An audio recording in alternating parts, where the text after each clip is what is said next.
Mati Kepala Dinas Pendidikan Kota Depok, yang kami hormati para narasumber yang telah hadir secara virtual, yang sama kami hormati Bapak Ibu Kepala Sekolah, Bapak Ibu Guru, tenaga pengajar, serta adik-adik para peserta webinar Literasi Digital 2023. Bentar ya, kita pulin dulu. Semuanya terus saya juga ingin menyapa nih yang sudah melakukan sesi nonton bareng dengan lebih pusat di SMP Negeri 2 Depok. Wah, luar biasa ya, semangat banget adik-adik pada pagi hari ini, dimana pastinya terkait dengan tema kita, bagaimana sih caranya kita bisa bikin tugas dengan baik dan juga dengan pastinya lebih luar biasa lagi ya, dengan menggunakan sistem digitalisasi sekarang, yaitu harus cakap digital. Nah, ini akan dibahas oleh narasumber kita yang luar biasa, yang pastinya akan memberikan ilmu-ilmu baru untuk adik-adik semuanya terkait dengan 4 pilar literasi digital yang wajib untuk kita pahami dan juga kita implementasikan dalam kehidupan bermedia digital kita. Di mana adik-adik, seperti yang kita ketahui, perkembangan teknologi saat ini itu berkembangnya sangat pesat dan begitu cepat ya, menuntut kita untuk bisa mampu beradaptasi dari segala bidang nih. Salah satunya adalah dari bidang pendidikan, bagaimana kita memanfaatkan teknologi ini untuk menunjang proses belajar mengajar kita di era digitalisasi. Nah, namun perkembangan teknologi ini juga membawa dampak yang saling terkait ya, bukan hanya dampak positif saja tapi juga dampak negatif tentunya jika kita tidak menggunakannya secara bijak. Nah, makanya perlu kita memahami 4 pilar literasi digital yang nanti akan kita ketahui lebih detail melalui webinar pada pagi hari ini, agar kita terhindar dari hal-hal negatif dan juga jangan rame, suaranya nggak di era digitalisasi sekarang. Oke, baiklah adik-adik, sebelum kita memulai webinar pada hari ini, Kak Indri ingin menjelaskan beberapa hal terkait dengan peraturan selama webinar ini berlangsung. Yang pertama adalah Kak Indri akan informasikan bahwa adik-adik para peserta berkesempatan mendapatkan e-money senilai total Rp1 juta untuk 10 orang yang beruntung dengan cara yang sangat mudah. Berikan pertanyaan terbaik melalui kolom chat kepada satu di antara narasumber kita. Kemudian 10 pertanyaan terbaik nantinya akan kami kirimkan dan 3 pertanyaan akan diberikan langsung kemudian dijawab oleh para narasumber kita. Silakan ya, jadi diperhatikan dengan baik pemaparan dari para narasumber tentunya.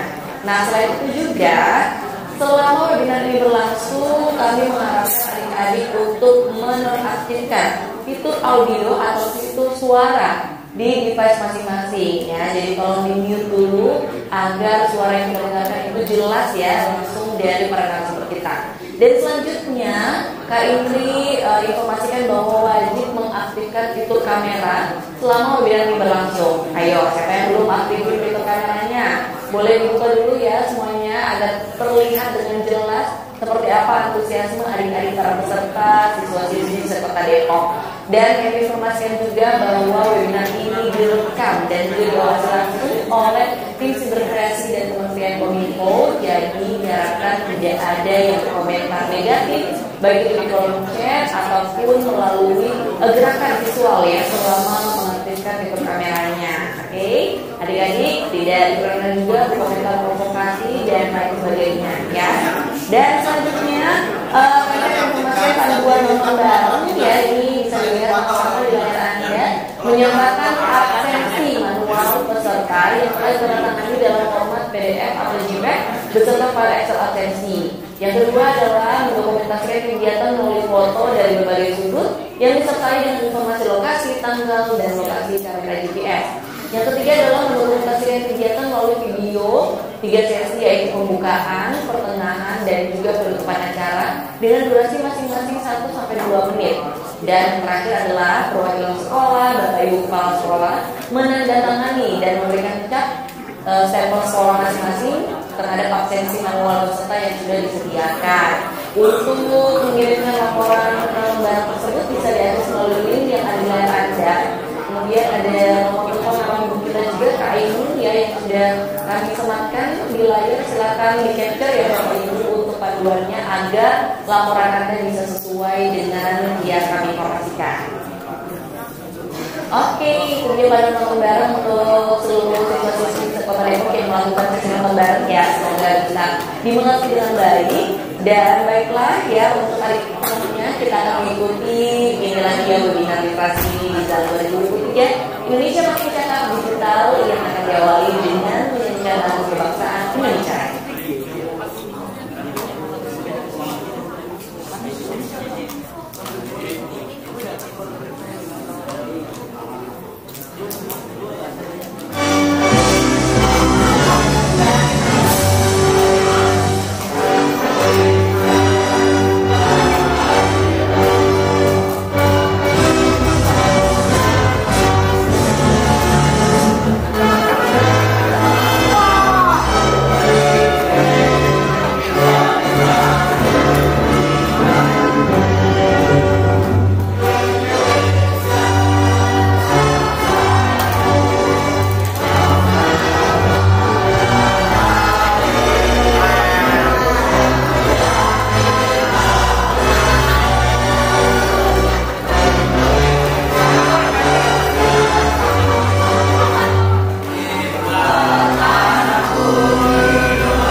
Oleh Bapak Samuel Abrijani Penggerapan selaku Dirjen Aktivitas Polisi masih disponsor.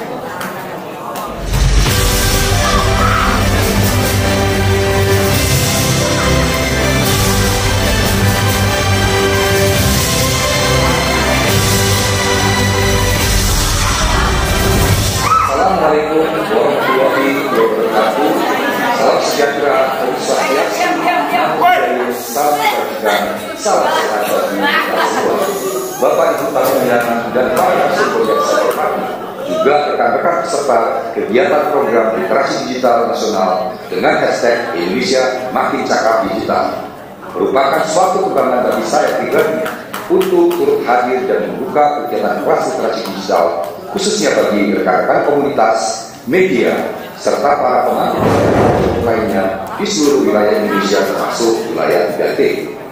Melalui kegiatan kali ini, izinkan saya untuk menyampaikan sepatah dua kata-kata yang saya harap dapat menjadi bara semangat untuk Bapak Ibu sekalian dalam bergandingan tangan mewujudkan Indonesia Cakap Digital. Bapak Ibu hadirin yang terhormat, pesatnya perkembangan teknologi yang semakin terpacu dengan adanya pandemi COVID-19 telah mendorong kita untuk berinteraksi dan melakukan berbagai kegiatan aktivitas di ruang digital. Kehadiran teknologi digital sebagai bagian dari kehidupan bermasyarakat inilah yang kian mempertegas bahwa kita sedang berada di era percepatan transformasi digital. Pada awal tahun 2022 ini, Hotsuite dan Media Sosial melaporkan bahwa jumlah pengguna internet di Indonesia telah mencapai 204,7 juta orang atau meningkat 2,1 juta dari tahun sebelumnya. Saya yakin angka ini akan terus meningkat dari tahun ke tahun. Namun, masifnya penggunaan internet di Indonesia harus kita akui membawa serta berbagai risiko, seperti penipuan online, hoax, cyberbullying, dan konten-konten negatif lainnya. Oleh karena itu, peningkatan penggunaan teknologi ini perlu dibangun dengan kapasitas literasi digital yang mumpuni agar masyarakat dapat memanfaatkan teknologi digital dengan produktif, bijak, dan tepat guna. Survei nasional literasi digital yang kami lakukan tahun lalu menemukan bahwa saat ini indeks literasi digital masyarakat Indonesia masih berada pada angka 3,49 dari skala 5, yang artinya masih dikategorikan belum mencapai kategori baik. Angka ini perlu terus kita tingkatkan. dan menjadi tugas kita bersama untuk membekali masyarakat kita dengan kemampuan literasi digital agar selalu siap dalam mengawal percepatan transformasi digital nasional. Bapak Ibu yang saya hormati, Kementerian Kominfo mengembang mandat dari Presiden Joko Widodo sebagai garda terdepan dalam memimpin upaya percepatan transformasi digital bangsa Indonesia. Dalam mencapai visi dan misi tersebut, Kementerian Kominfo memiliki peran sebagai regulator, fasilitator, dan akselerator di bidang digital di Indonesia. Dalam rangka menjalankan salah satu mandat tersebut terkait pengembangan SDM digital, Kementerian Kominfo bersama Gerakan Nasional Literasi Digital Sanliterasi serta mitra dan jejaringnya hadir untuk memberikan pelatihan literasi digital yang menjadi kemampuan digital tingkat dasar bagi seluruh lapisan masyarakat Indonesia. Berbagai pelatihan literasi digital yang kami berikan berbasis panduan utama, yaitu kecakapan digital, budaya digital, etika digital, dan keamanan digital. Hingga tahun 2021 lalu, program literasi digital ini telah berhasil menjangkau lebih dari 12 juta masyarakat di 514 kabupaten kota pada 24 provinsi di seluruh Indonesia. Bapak, Ibu, dan hadirin yang saya hormati, peningkatan literasi digital masyarakat adalah pekerjaan besar. Oleh karena itu, kami tidak dapat bekerja sendiri. Diperlukan kolaborasi yang baik agar tidak ada masyarakat yang tertinggal dalam proses percepatan transformasi digital ini. Prinsipnya adalah nobody left behind. Untuk itu, apresiasi saya ucapkan kepada semua pihak yang telah bekerja sama dalam menyelenggarakan transformasi digital pada hari ini. Saya berharap kegiatan ini dapat mendorong terciptanya talenta digital baru di Indonesia yang lebih berkualitas dan siap dalam membantu mewujudkan Indonesia Digital Nation. Demikian sambutan yang dapat saya sampaikan. Selamat mengikuti kegiatan, tetap semangat, dan semoga Tuhan Yang Maha Esa menyertai langkah kita bersama dalam memajukan Indonesia. Indonesia terkoneksi, semakin digital, semakin maju. Salam literasi digital. Wassalamualaikum warahmatullahi wabarakatuh. Om Santi Santi Santi Om.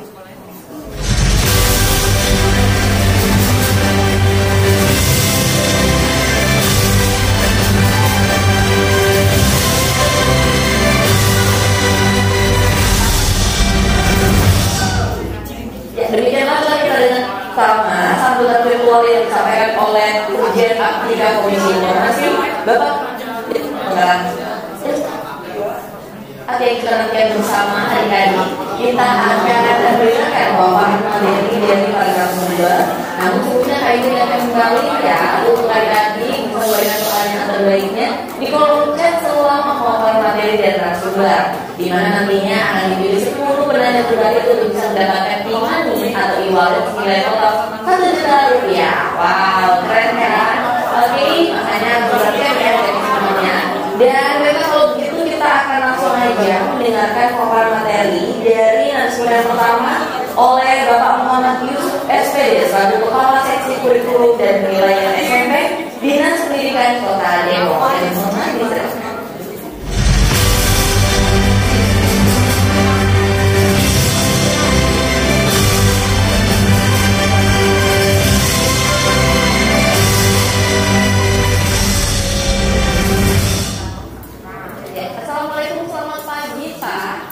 Selamat pagi, Pak Henry, apa kabar?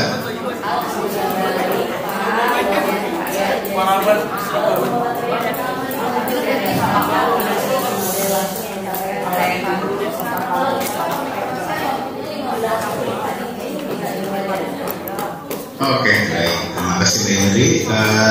Share screen dari Pak Henry ya. Assalamualaikum warahmatullahi wabarakatuh.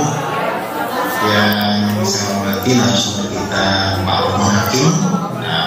Assalamualaikum Pak Hakim. Kemudian yang juga Ibu Rita dari Kominfo, Rita.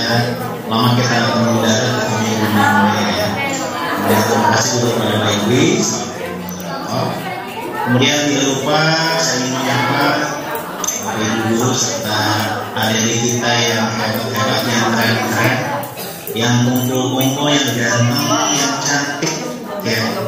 Kelihatan dari sini ya, semuanya kelihatan begitu ceria. Nanti kita bersama-sama membahas tentang literasi digital untuk adik-adik sekalian nih, SMP,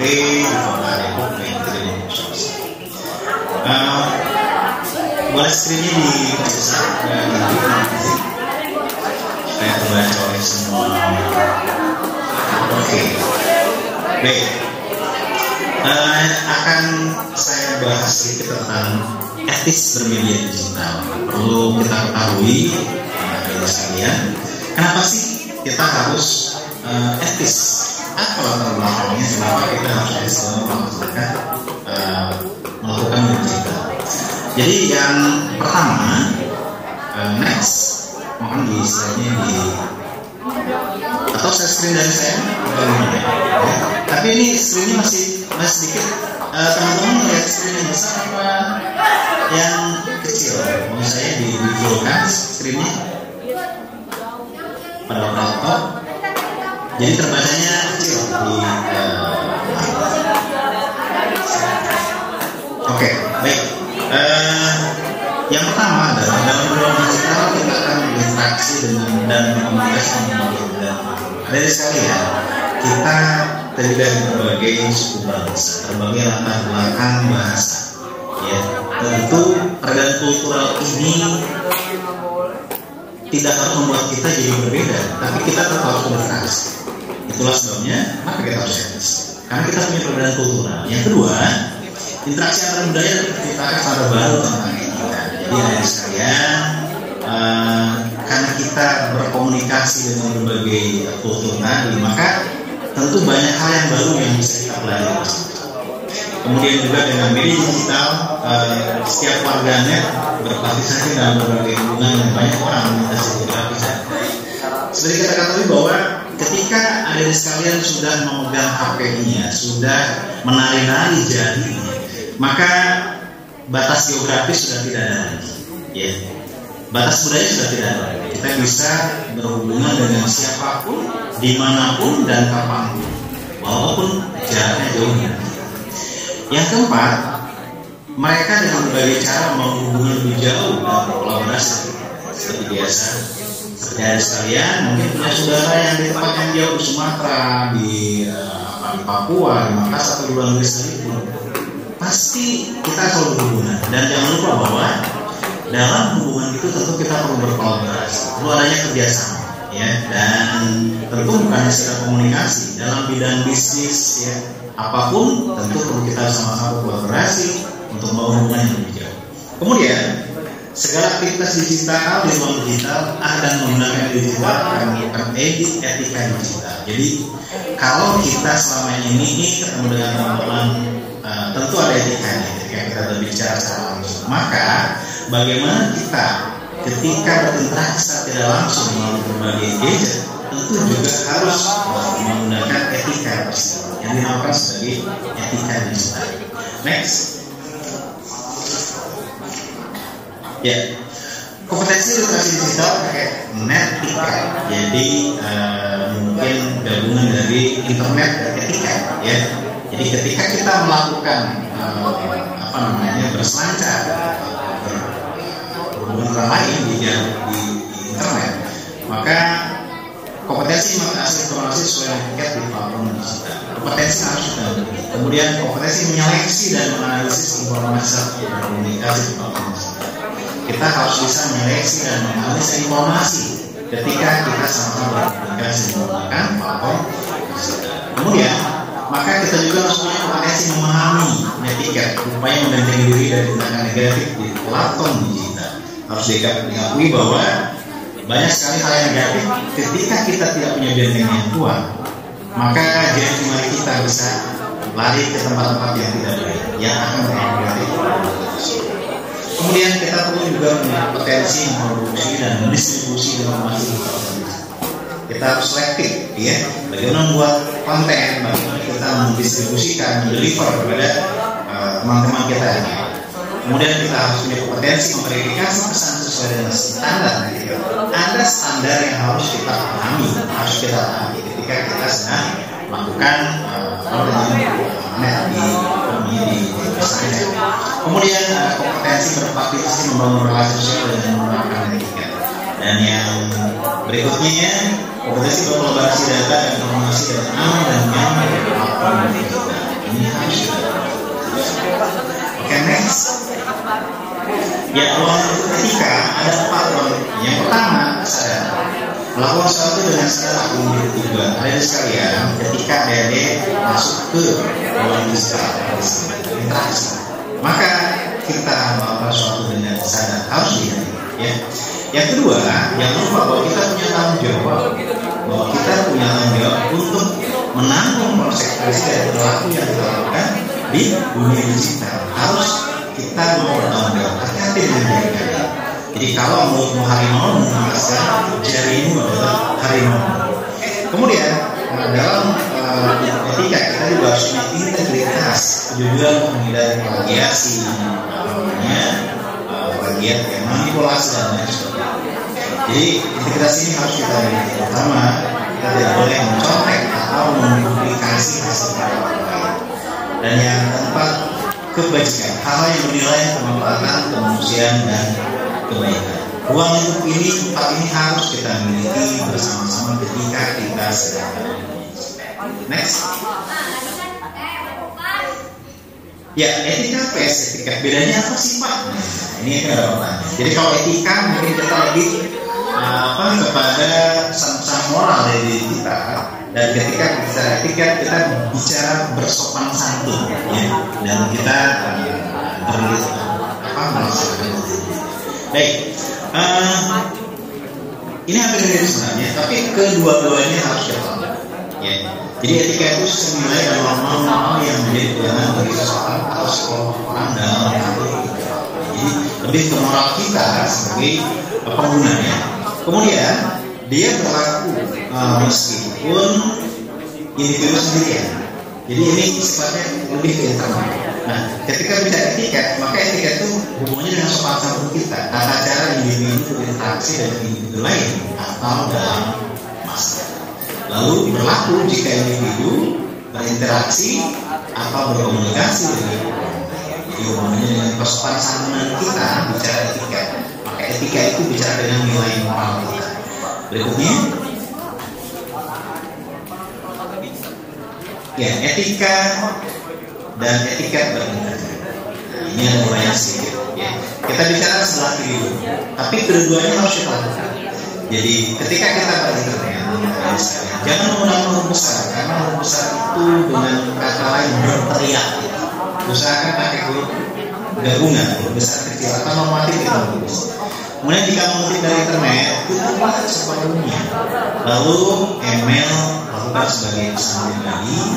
Dan hati-hati melanjutkan email ke orang lain. Kita forward email yang kita dapatkan, kemudian kita lanjutkan ke orang lain. Hati-hati dengan konten yang kita forward, yang kita lanjutkan ke orang lain. Kemudian biasakan menggunakan format plain text dan jangan semua menggunakan HTML. Ini mungkin di format yang lebih high ya. Dan jangan kirimkan perbesar melalui attachment tanpa izin dulu dari penerima pesan, karena ini akan membebani ketika kita memberikan file perbesar tanpa prosedur dari penerima pesan. Itu etika berbeda.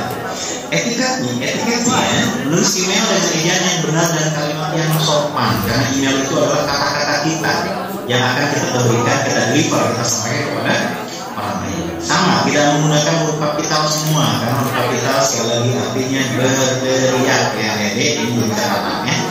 Cukup kita menggunakan huruf biasa saja. Biasakan menulis subjek email untuk memudah menerima pesan, kemudian menggunakan BCC blank carbon copy dan bukan CC untuk menghindari tersebarnya email milik orang lain. Jadi ada kalau suka kirim email di sana ada BCC, ada CC. Pilihlah BCC ya, jangan pilih CC ketika kita ini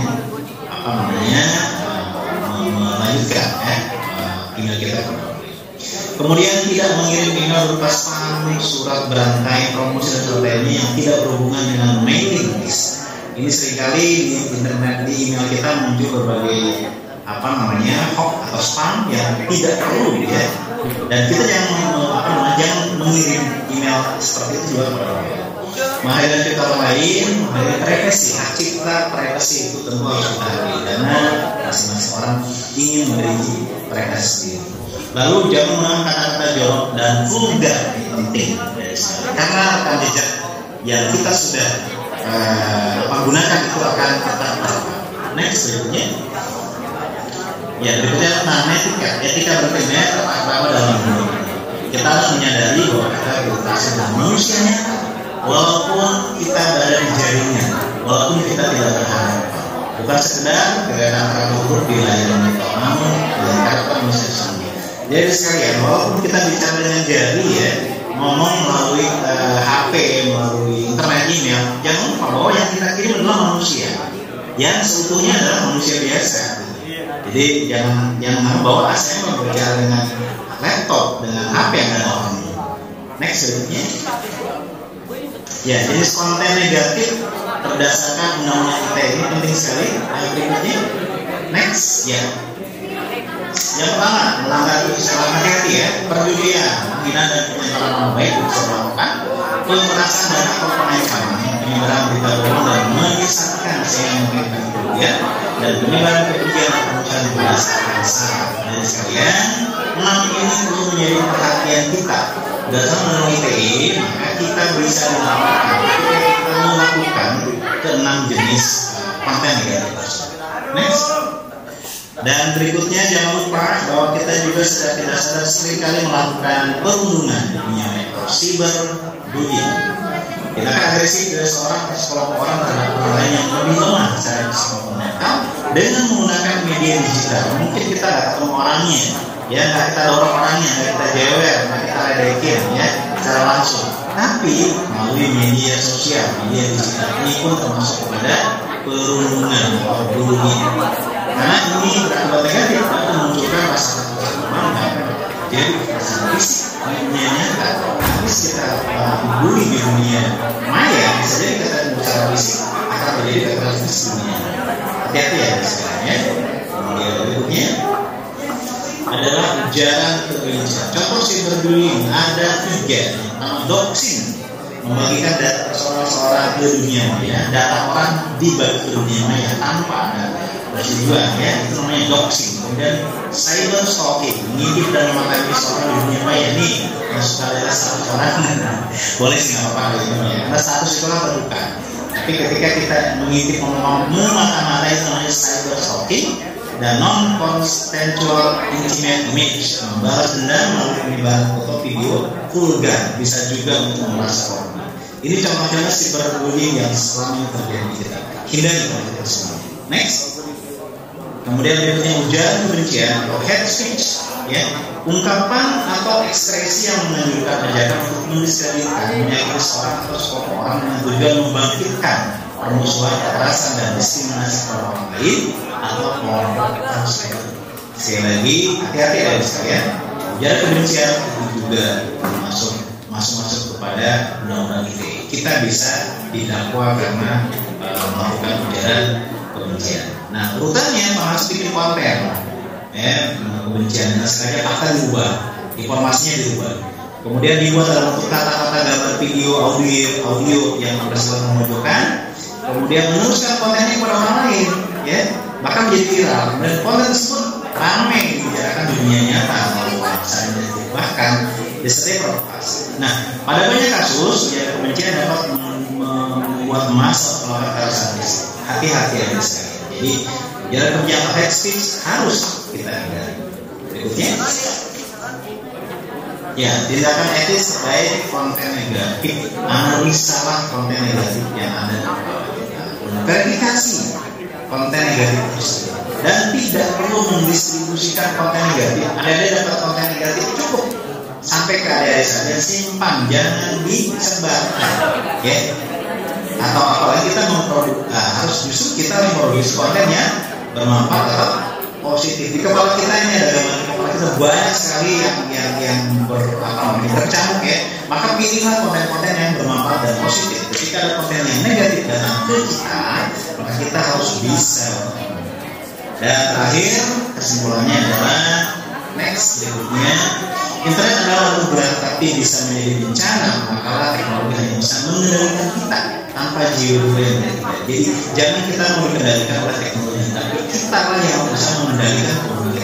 Kemudian yang berikutnya, ketika hadir sebagai seorang bijak yang mengingatkan kembali kita harus Ketika kita melakukan teknologi yang kita miliki, maka ingat ada etika yang harus kita taati dan kita ikuti secara bijak. Berikutnya, etika digital ditetapkan sebagai pedoman, ya, sebagai pedoman menggunakan berbagai platform digital secara sadar. Ingat, sadar tanggung jawab integritas dan menjunjung tinggi nilai kebajikan antar insan dalam mendirikan diri, kemudian interaksi, partisipasi, bertransaksi dan kolaborasi dengan menggunakan media digital. Dan terakhir, mari kita rayakan teknologi, kita hormati ilmu pengetahuan, kita dukung semua bentuk kemajuan, tapi semua harus demi mengangkat derajat manusia. Etika adalah karena kita adalah manusia. Kalau kita bukan manusia, maka kita tidak manusia. Demikian yang dapat saya sampaikan. Kurang lebih mohon maaf. Silakan pertanyaannya, nanti akan kita bahas bersama. Itu yang harus saya sampaikan. Kurang lebih mohon maaf. Wassalamualaikum warahmatullahi wabarakatuh.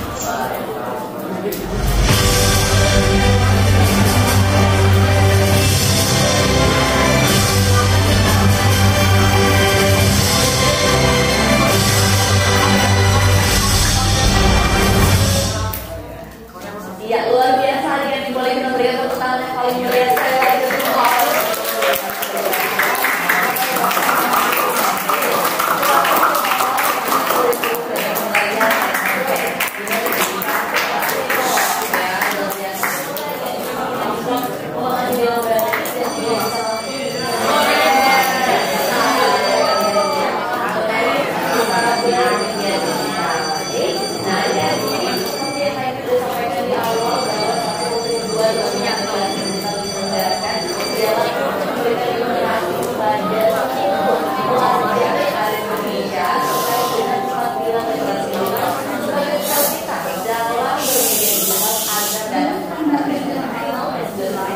dari dasar negatifnya, apa saja akan dijabarkan melalui video maupun Kita tahu kalau yang akhirnya di internet itu banyak masalah. Tidak hanya menyebut kita mungkin sambil memiliki akun medsos kena hack dan tiba-tiba langsung servis palsu. Apakah kalian mau jadi salah satunya? Tentunya enggak. Makanya inilah maksud Anda dalam bercakap digital. Buat mulainya, inilah jenis pertama.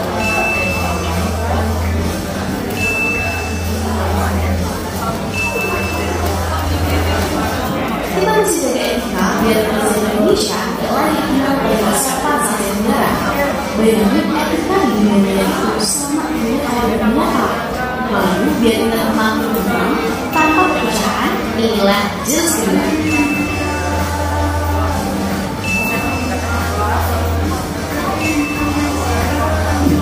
Terapi dia punya Pancasila biar nilainya nggak jadi dari sampai itu kita jadi bisa menikmati dunia digital sampai maksimal.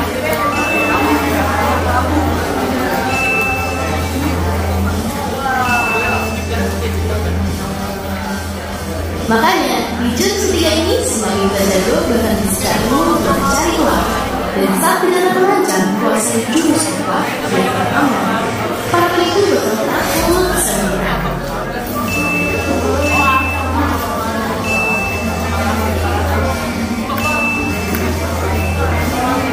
Jadi siap untuk menguasai jurus-jurus biar cepat mantap.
ini?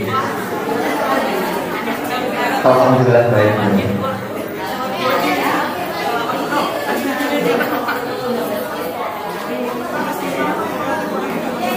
Oke, terima kasih. Oke, assalamualaikum warahmatullahi wabarakatuh. Selamat pagi teman-teman semua, teman-teman dari Kabupaten Depok, Kota Depok, dan Kabupaten Depok dan sekitarnya. Ini udah kami bareng ini ya, pada nonton bareng.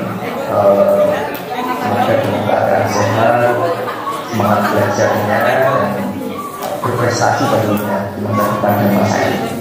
Oke, saya mau menyapa dulu karena sudah pemaparan sebelumnya tentang etika digital oleh Pak Ahmad Yusuf. Kemudian nanti juga akan ada pemaparan materi digital dari Bu Anulita. Selamat pagi kepada Ibu, selamat pagi semuanya. Oke, jadi saya akan sedikit menambah atau melengkapi dari pilar keamanan digital atau digital safety. Nah, temanya tetap sama dengan pemaparan kita pagi hari ini tentang bikin tugas jadi mudah bila cara digital. Nah, karena saya akan berbicara dalam konteks keamanan digital, saya memberikan satu penekanan yang mudah di cara digital, bikin tugas jadi nyaman. Biar bahasanya nyampe kan teman-teman yang masih muda, karena saya juga masih muda sebelumnya. Oke, mari kita mulai. Ya, tapi sebelum kita mulai, selanjutnya mau kenalan dulu karena saya belum terkenal dan namanya perlu kenalan terlebih dahulu supaya tahu ini siapa ini, ngapain kok bicara literasi digital. Oke, nama saya Lukman Bruno, saya tinggal di Jakarta. Meskipun beberapa waktu yang lalu saya tinggal di Depok, saya sudah merasakan kota Depok yang religius seperti saya. Oke, meskipun sedikit panas dibandingkan Jogja ya. Oke, saya memiliki komunitas digital kali di Jakarta. Yang di Jakarta juga. Oke, di bawah ini ada kontak saya barangkali teman-teman yang di komisi silaturahmi dan saya di ruang digital, email Instagram saya. Oke, mari kita masuk karena ini waktunya 12 menit. Oke, saya mau mulai dari digital. Saya mau mulai dari sebenarnya semua yang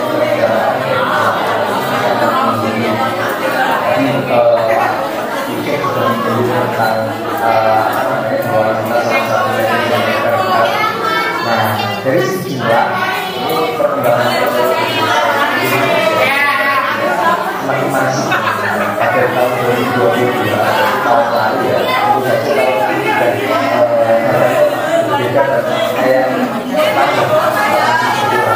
Indonesia mencapai 224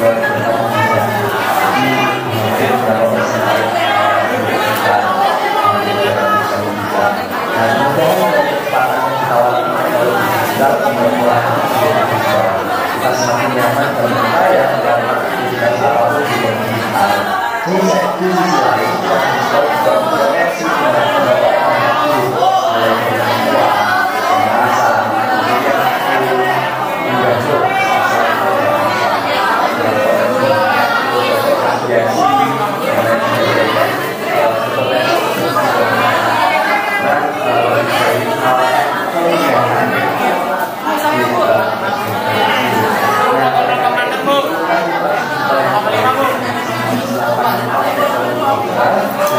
dari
laksanakan, lakukan. Nah, hasil rekaman ini akan kita upload ke YouTube.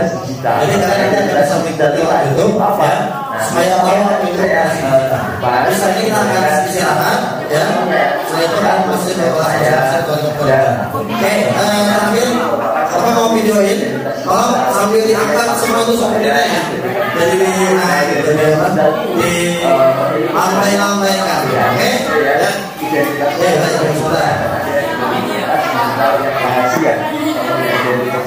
Siapa? Oke, salah.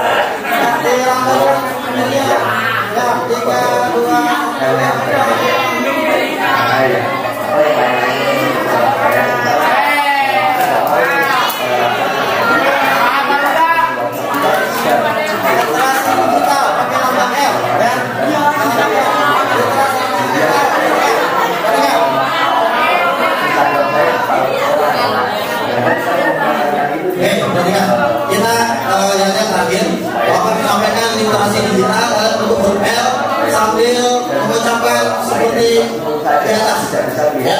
Makin cakap digital, gitu ya. Tapi bilang literasi digital dan bilang makin cakap digital. Jelas ya? Sambil tunjukkan huruf L tangannya, oke? Oke, baik. Ya, 3, 2, 1. Makin cakap digital.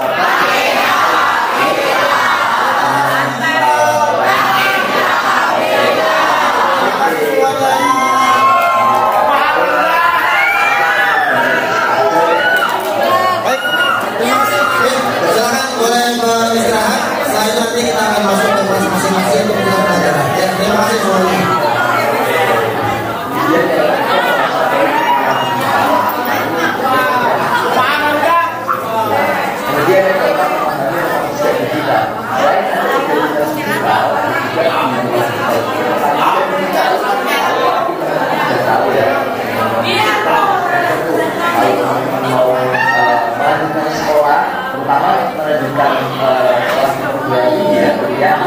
Nah itu sejak itu penting sekali. Misal saya mau apply, itu saya mau apply beasiswa, gitu kan.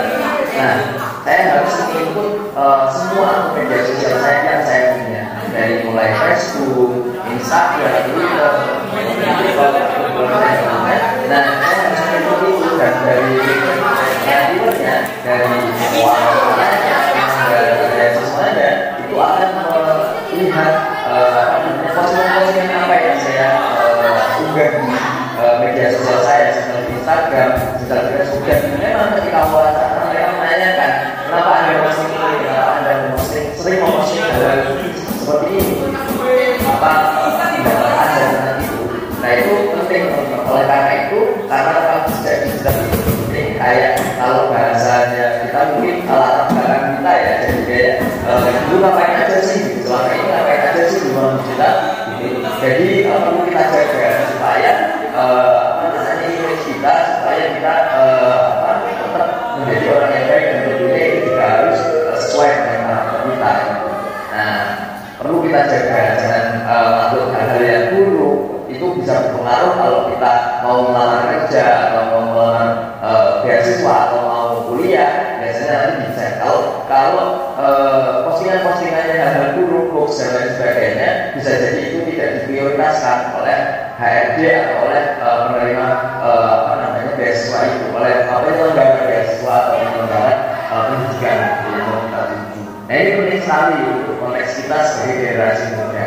Kemudian yang kelima, yang terakhir, memahami keamanan digital bagi anak. Nah ini teman-teman yang masih muda-muda, Bapak Ibu sekalian, dan mengingatkan juga untuk saya pribadi yang punya adik, ponakan dan lain sebagainya, yang perlu kita perlu kita ketahui bahwa ruang digital ini enggak 100% aman, karena untuk anak-anak itu ada partnya, ada bagian-bagian tersendiri. Misal di YouTube kan ada tuh YouTube for Kids dan lain sebagainya, Google for Kids dan lain sebagainya. Itu mungkin lebih aman secara teknis.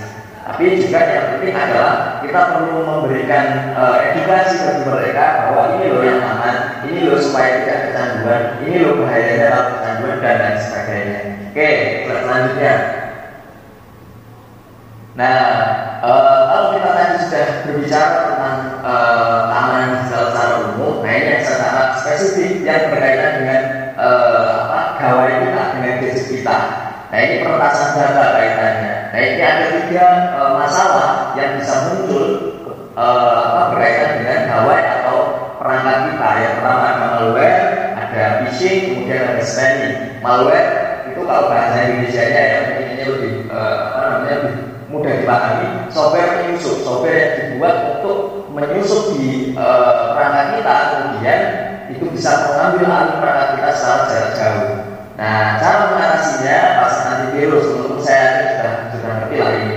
Kemudian hindari penyebar virus. Hindari penyebar virus, contohnya seperti apa? Jangan membuka link yang tidak dikenal. Kan kita sempat viral ya, ada undangan, ada kirim foto dari orang yang dikenal, tidak dikenal, ketika diklik ternyata itu isinya malware, itu isinya phishing dan lain sebagainya. Nah, itu perlu kita hindari. Caranya apa? Pasang antivirus dan hindari penyebar virus. Kemudian yang kedua, phishing atau jebakan pengisian data. Kadang-kadang kita hanya mengklik tapi kita langsung data kesedot ke situ dan kita secara otomatis mengisikan data kita padahal kita nggak tahu sebetulnya apa yang mau kita isi itu. Gitu. Jadi jebakan pengisian data. Oleh karena itu cara mewaspadai atau cara menanggulanginya, waspadai link yang tidak dikenal. Nah tadi seperti tak contohkan kemarin waktu lebaran ada viral-viral itu kan, orang tadi kenal ngirim undangan, kemudian ketika diklik, loh kok itu akun rekening saya, banking saya atau akun saudara saya misal seperti itu, kok tiba-tiba tiba-tiba sudah saldonya tinggal 20.000. Nah, saya kebobolan ini, ternyata kena phishing gitu. Ada link tak dikenal yaitu menyusup ke perangkat kita karena kita ceroboh. Gitu. Nah, cara mencegahnya waspadai tak dikenal dan hindari portal yang tidak dikenal. Di Google banyak sekali portal-portal yang tanpa HTTPS yang hanya HTTP itu perlu kita waspadai karena itu tidak secure menurut Google. Nah, oleh karena itu kita juga perlu mewaspadai semenjak kita mengklik itu. Kemudian yang terakhir, spamming atau serangan pesan masif. Ini spam ya, spam teman-teman saya sudah paham. Spam chat, spam komen, spam email dan lain sebagainya. Nah caranya gimana untuk mencegah ini? Blok atau laporkan akun dan spam ini. Kalau sudah mengganggu ya blok lah. Kalau masih saja melakukan itu ya kita laporkan atau nomor penyebar pesan itu. Oke, selanjutnya. Nah, kemudian seperti apa tips aman bermedia digital supaya kita aman dari tadi yang pertama ada digital kita aman, identitas digital kita terlindungi, kemudian kita perangkat-perangkat kita juga terlindungi dari malware atau phishing atau spamming dan lain sebagainya. Ini ada beberapa. Yang pertama, kenali dengan siapa kita berkomunikasi dengan di internet. Dengan siapa kita chat-chatan, dengan siapa kita DM-an, dengan siapa kita kirim pesan, kirim email, dan salah satu yang kadang-kadang kita ceroboh, dengan siapa kita bertanya. Kalau kita ke Google, semisal saya mau membuat tugas tentang semisal lingkungan gitu ya, terus kemudian saya mau bertanya tentang climate change atau perubahan iklim, pemanasan global. Nah, saya klik di situ pemanasan global. Nah, ketika saya masuk ke situ, nah itu webnya, portalnya secure apa enggak, aman apa enggak, kemudian siapa kira-kira orang yang dibalik itu. Semisal kayak koran, misal kayak Kompas. Oh ya, kita tahu Kompas ini salah satu yang terpercaya. Tempo atau koran lokal di Depok dan lain sebagainya. Portal Dinas Pendidikan Depok. Oh, ini terpercaya orangnya gitu. Nah, ini perlu untuk kita waspadai. Kemudian yang kedua, hanya menginstal aplikasi yang resmi. Ini saya yakin teman-teman lebih sudah paham lah tentang ini. Kemudian yang ketiga, pastikan data pribadi tersimpan dengan aman. Nah, ini data pribadi yang saya maksud seperti tadi di awal, identitas pribadi kita di ruang digital, data pribadi kita ini harus tersimpan dengan aman. Kemudian yang selanjutnya, waspadai tautan link tak dikenal, sama dengan sebelumnya. Kemudian yang selanjutnya, jangan merespon panggilan atau pesan yang meminta PIN atau password. Biasanya kalau kita ada berurusan dengan PIN atau password, kode OTP dan lain sebagainya, biasanya pihak yang kita berurusan, misal bank ya, saya mau aktivasi M-Banking. Biasanya mereka langsung mewanti-wanti di situ dengan huruf kapital semua. Kalau kata Pak Yusuf tadi, dengan berteriak mereka mewanti-wanti, dengan benar-benar mengingatkan pada kita bahwa jangan berikan kode OTP ini pada siapapun, bahkan yang mengatasnamakan bank tersebut gitu. Misal BRI ya jangan yang mengatasnamakan, bahkan yang mengatasnamakan BRI. Nah, ini penting untuk tidak merespon pesan yang meminta PIN atau password. Kemudian yang selanjutnya, mengirim data pribadi hanya kepada pihak terpercaya. Misal teman-teman mau mendaftar sekolah, atau mau ada ujian, atau mau mendaftar kampus. Nah, kan perlu nih mengirimkan semisal kakak atau foto dan lain sebagainya. Ini hanya kepada pihak yang terpercaya. Benar-benar terpercaya nggak nih ibu guru yang mau saya kirimkan gitu. Oh, ini Bu Bu Ratna semisal gitu. Bu Ratna ya udah. Oh beliau saya kenal dan saya tahu gitu. Oke, kemudian selanjutnya hindari mengunggah data pribadi ke media sosial. Nah, ini perlu untuk kita hindari data pribadi yang kita unggah ke media sosial. Misal kita kayak kemarin rame-rame ketika baru awal-awal vaksin, foto gini dengan kartu vaksin, dan itu bisa nanti berpengaruh pada malware atau phishing dan lain sebagainya yang merugikan kita. Oleh karena itu, jangan kita mengunggah data pribadi kita ke media sosial. Kalau mau mengirim sesuatu data pribadi kita, nah kirim ke pihak yang terpercaya seperti yang tadi saya jelaskan. Kemudian yang selanjutnya, menjaga privasi orang lain. Tadi sudah dijelaskan sama Pak Yusuf tentang bahwa email atau chat dan lain sebagainya itu sifatnya pribadi. Jadi jangan tanpa izin kita menyebarkan itu. Yang terakhir, pastikan orang-orang di sekitar kita paham keamanan digital. Nah, semuanya ini kita harus gotong royong gitu kan. Semangatnya Indonesia kan gotong royong. Bersama-sama kita perlu untuk mengedukasi terutama diri kita, kemudian orang-orang di sekitar kita supaya semuanya paham tentang keamanan digital ini. Kalau yang paham cuman kita, orang lain nggak paham, mereka ceroboh, kita bisa kena getahnya karena mereka berteman dengan kita di ruang digital. Kadang-kadang mungkin pinjam HP kita atau orang-orang terdekat kita. Nah, ini juga perlu kita bareng-bareng gotong royong supaya ruang digital kita aman dan nyaman. Oke, yang selanjutnya, ini udah habis waktu saya.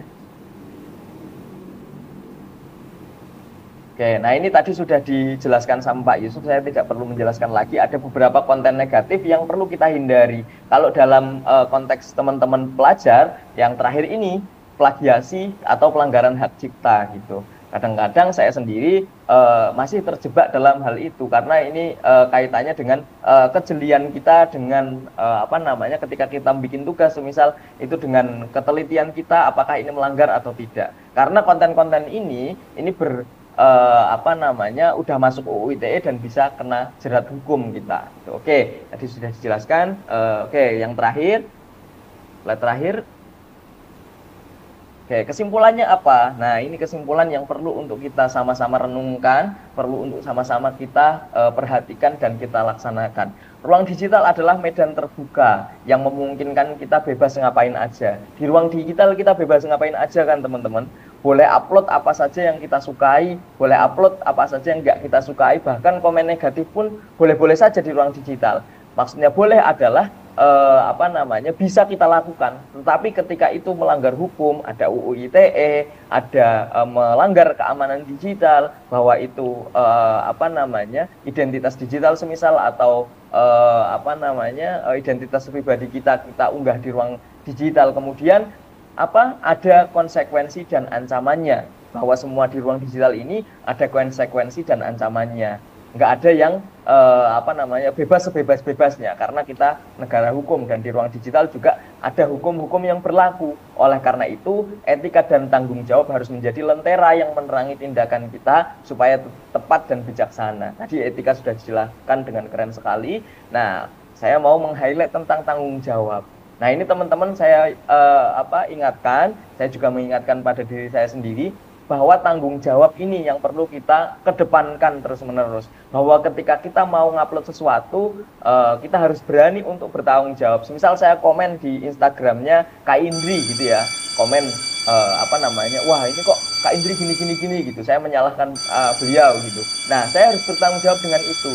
Tapi kalau kita mau lebih bijaksana lagi, mau naik kelas satu level lagi, nah sebelum kita melakukan sesuatu, kita harus merefleksikan dulu, harus berpikir dulu, apakah ini tindakan yang baik, apakah saya mampu untuk bertanggung jawab atas tindakan yang akan saya lakukan, apakah ini merupakan tindakan yang akan disukai banyak orang, ataukah akan dibenci oleh banyak orang. Nah, ini sebelum kita berani untuk bertanggung jawab, sebelum kita melakukan sesuatu, kita harus ingat dulu bahwa apa yang akan kita lakukan ini ada manfaatnya, atau bahkan malah banyak madorotnya, banyak efek negatifnya.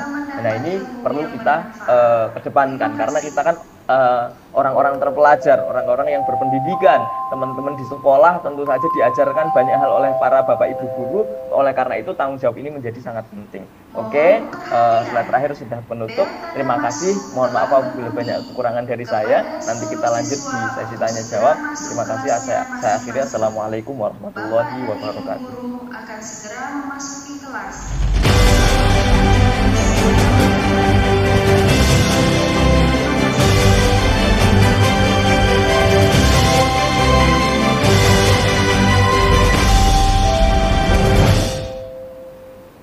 Ya, luar biasa adik-adik, boleh kita berikan tepuk tangan yang paling meriah untuk Mas Lukman Hakim, peneliti dan komunitas digital Kaliopak Yogyakarta yang telah memberikan pemaparan materi luar biasa ya. Adik-adik semuanya semoga bisa dipahami dengan baik, dan Kak Indri juga ingatkan untuk memberikan pertanyaan kepada narasumber kita, boleh pilih ya salah satu di antara ketiga narasumber.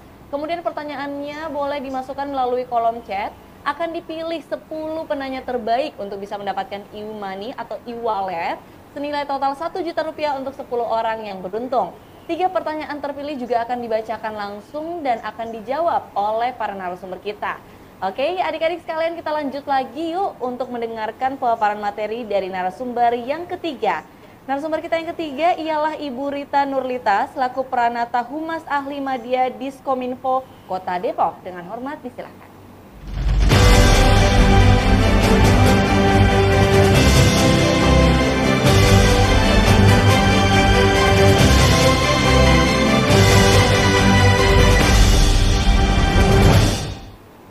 Ya, halo, selamat pagi, assalamualaikum Ibu.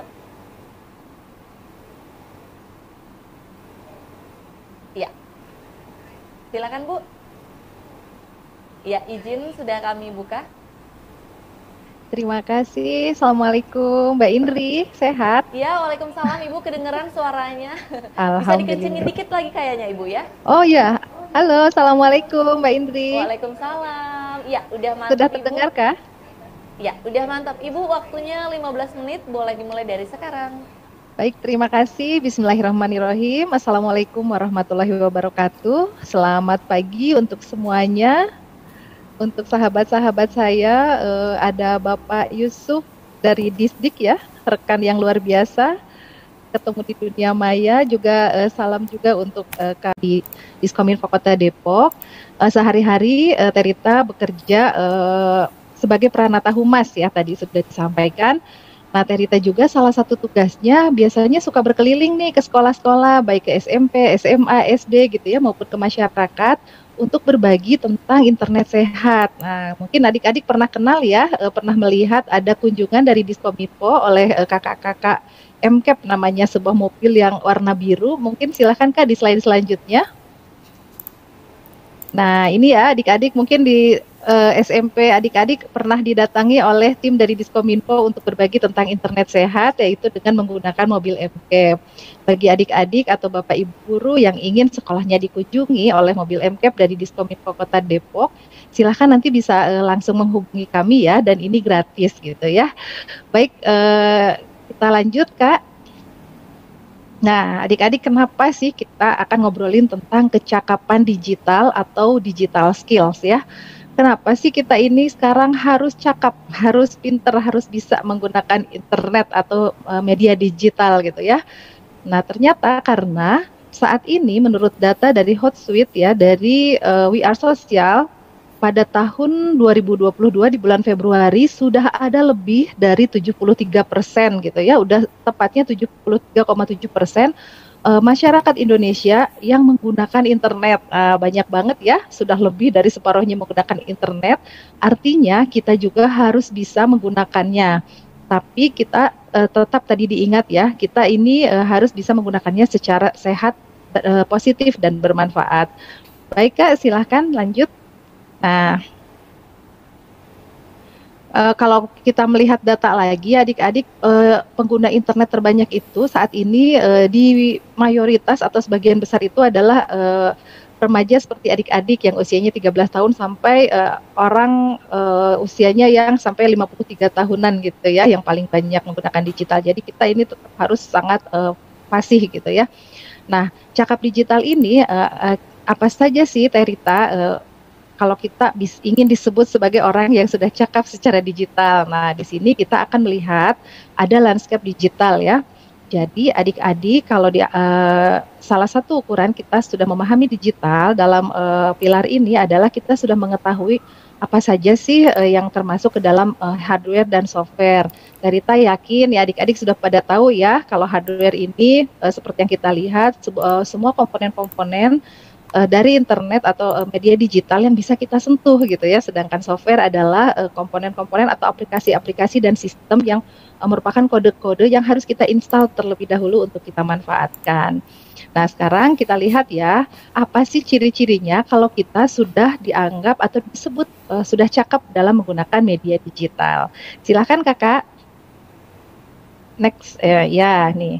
Jadi adik-adik individu yang cakap bermedia digital katanya kita ini dinilai sudah cakap bermedia digital bila kita sudah mampu mengetahui, memahami dan menggunakan perangkat keras dan perangkat lunak yang tadi ya dalam mesin pencarian, aplikasi percakapan dan media sosial ya. Adik-adik pasti udah pada punya kalau untuk media sosial ini serta bisa menggunakan aplikasi dompet digital, loka pasar, dan transaksi digital. Jadi ada selain perangkat lunak dan perangkat keras itu ada 3 hal penting lainnya ya yang mungkin adik-adik bisa kuasai, yaitu mesin pencarian, kemudian menggunakan aplikasi percakapan dan media sosial, dan menggunakan loka pasar atau kalau kita kenal sekarang itu marketplace ya. Mungkin adik-adik udah banyak ya yang sudah berpengalaman berbelanja gitu ya.